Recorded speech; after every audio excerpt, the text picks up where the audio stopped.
नमस्कार, मी श्रुतिका। माझ्या YouTube चॅनलमध्ये तुमचं खूप खूप मनापासून स्वागत आहे। आज मी घेऊन आलेली आहे तुमच्यासोबत अशीच एक मस्त चमचमीत कुरकुरीत आणि अगदी झटपट होणारी रेसिपी। ती म्हणजे शेव कसे बनवायचे। एकदम सोपी आणि सिंपल अशी ही रेसिपी आहे। पण शेव ऑइली होऊ नये म्हणून यासाठी मी एक ट्रिक वापरलेली आहे। त्यासाठी व्हिडिओ शेवटपर्यंत बघा। तर हे शेव अजिबात तेलगट होत नाही, तसेच यामध्ये सोडा किंवा तांदळाची पिठी सुद्धा वापरलेली नाही, तरी सुद्धा शेव छान मस्त कुरकुरीत कसे झाले त्यासाठी रेसिपी पूर्ण बघा। चला तर मग रेसिपीला सुरुवात करूया। पण त्याआधी जर माझ्या चॅनलला तुम्ही सबस्क्राइब केलं नसेल तर सबस्क्राइब करा, शेअर करा आणि लाईक करा। 1 किलो बेसन पीठ घेतलेला आहे आणि त्यामध्ये 1 चमचाभर ओवा घेतलेला आहे। तर ओवा छान मस्त हातावरती असा चुरगळून टाकायचा। तर ओवा टाकल्याने शेव आपले छान टेस्टी तर बनतातच, पण पचायला हलके सुद्धा होतात। चवीपुरते मीठ टाकून घेतलेत।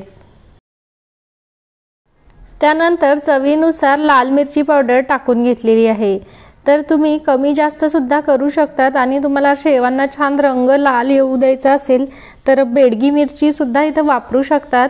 मी साधी आपली तिखट मिरची पावडरच टाकलेली आहे। आणि जर तुम्हाला पिवळे शेव पाहिजे असेल तर पिवळ्या मिरचीचं तिखट मिळतं, ते टाकले तर पिवळे होतात छान शेव दिसायला। त्यानंतर हे मिश्रण छान मस्त असं मिक्स करून घ्यायचं। तर इथे मी अजिबात सोडा वगैरे वापरलेला नाही आणि तांदळाची पिठी सुद्धा अजिबात टाकलेली नाही, तरी सुद्धा शेव छान मस्त क्रिस्पी होतात। तर आपले शेव छान मस्त कुरकुरीत आणि खुसखुशीत होण्यासाठी यामध्ये मी 1 वाटीभर तेलाचं मोहन टाकून घेतलं। तर तेल छान मस्त कडकडीत गरम केलं आणि या पिठावरती अशा प्रकारे ओतून घेतलं। तर एक अशी साधारण वाटी मी 1 किलोच्या पिठासाठी वापरलेली आहे। तर बघा साधारण 2 पळ्या हे तेल मी यामध्ये ओतून घेतलं। आता हे सगळे साहित्य असं मिक्स करून घ्यायचं। तर हाताने हे तेल गरम असल्यामुळे हाताने आपल्याला ते करता येत नाही, म्हणून सराट्याच्या सहाय्याने हे असं मिक्स करून घ्यायचं। तर तेल टाकल्यामुळे ते आपले शेव छान मस्त खुसखुशीत होतात। पण लक्षात ठेवा तेल सुद्धा प्रमाणातच टाकायचं। तर जास्त तेल झालं तर खूप ऑइली तुमचे शेव होतील आणि कमी टाकलं तर कडक होतील, म्हणून 1 किलो पिठासाठी मी 1 वाटीभर तेल इथे वापरलेलं आहे। तेल थोडं थंड झाल्यानंतर हाताने हे छान मस्त मिक्स करून घ्यायचं। तर 2 हातांवरती ही पीठ छान ठेवून असं चुरून घ्यायचं। हे पीठ मिक्स केल्यानंतर 1 तासभर थंड होऊ द्यायचं। तर आपलं तेलाचं मोहन गरम असतानाच हे पीठ भिजवायचं नाही। तर मी 1 तासभर छान मस्त हे मिश्रण थंड होऊ दिलं आणि नंतरच अशा प्रकारे त्याला भिजवून घेतलं। तर थोडं थोडं पाणी टाकून हे मिश्रण मी अशा प्रकारे भिजवलं। तर अगदी घट्ट सुद्धा हे मिश्रण आपल्याला करायचं नाही आणि अगदी पातळ सुद्धा करायचं नाही। तर सुरुवातीला पाणी टाकतानाच थोडं थोडं पाणी टाकायचं आणि जेवढं तुम्ही हे मिश्रण फेटाल आणि फ्लफी कराल तेवढे शेव छान मस्त खुसखुशीत होतात। तर बघा, आणि तुम्ही हे फेटताना चमच्याचा सुद्धा वापर करू शकता, जो प्लॅस्टिकचा चमचा मिळतो, त्यामुळे ते चिटकत नाही हाताला। तर बघा किती छान मस्त मिश्रण हे माझं झालेलं आहे।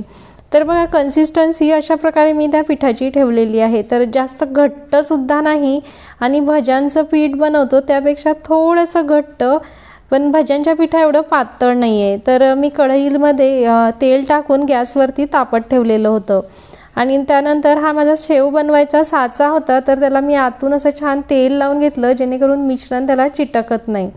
आणि यामध्ये आता हे आपण बेसन पिठाचं बॅटर टाकून घेतलं। त्यानंतर तेल सुद्धा तापलेलं होतं। तर तेलामध्ये अशा प्रकारे हाय फ्लेमवरती आपल्याला हे शेव गाळून घ्यायचे। तर लक्षात ठेवा की शेव आपण कढईमध्ये गाळताना नेहमी गॅस मोठा ठेवायचा, तरच शेव छान मस्त कमी ऑइली होतात आणि छान खुसखुशीत होतात। आणि गॅसमध्ये आपण शेव गाळल्यानंतर गॅस कमी करायचा, म्हणजे मध्यम आचेवरती आपल्याला हे 1 मिनिटभर तळून घ्यायचे। तर बघा किती सुंदर आपले हे शेव तयार आहेत। आता दुसऱ्या साईडने सुद्धा ते परतून घेऊ। वा, मस्तच, खूपच छान झालेले आहे आणि घरामध्ये सुगंध पण खूप पसरलेला आहे।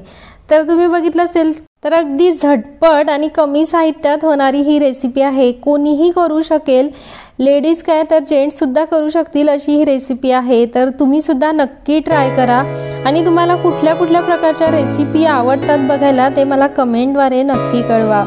तर रेसिपी आवडल्यास लाईक करा, शेअर करा आणि सबस्क्राईब करा। चला तर मग भेटूया पुन्हा नवीन एका व्हिडिओमध्ये, तोपर्यंत खात रहा, मस्त रहा, बाय बाय।